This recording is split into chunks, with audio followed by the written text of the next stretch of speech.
Kesinlikle muhatapla görüşmeden başka kesimlerle görüşmek topu taca atmak demektir.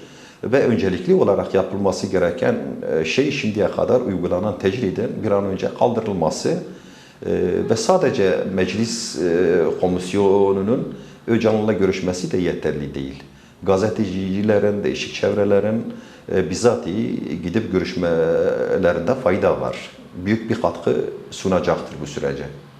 Kanaatimce toplumun esas beklentisi Sayın Öcalan'ın serbest bırakılmasıdır. Yani umut hakkı deniliyor. Bu da aslında bir statüyü ifade ediyor.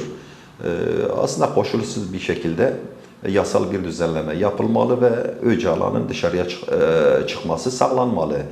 Çünkü dışarıda olan bir Öcalan çok daha büyük bir etki yaratabilir, çok daha sağlıklı bir şekilde barışa giden yolun temelini inşa edebilir ve bunun üzerinde çok daha geleceğimizi ilgilendiren şeyleri inşa edebilir. Bu açıdan bu tür hazırlıklar mutlaka olması gereken şeylerdir. Orada tecrit olduğu müddetçe kimi şeylerin sağlıklı yürümesi mümkün değil.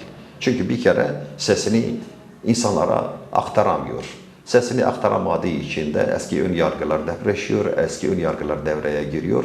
Bunların sönümlenebilmesi için en azından sürecin içeriğinin sağlıklı bir şekilde anlaşılabilmesi için Öcalan'a böyle bir fırsat sunulmalı. İlk adımda en azından birçok çevrenin Öcalan'a ulaşması sağlanmalı.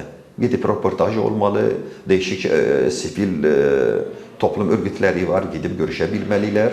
Ondan sonra diğer adımlar devreye kesinlikle girmesi gerekiyor. Bu süreç için de bunlar gerekli olan şeylerdir.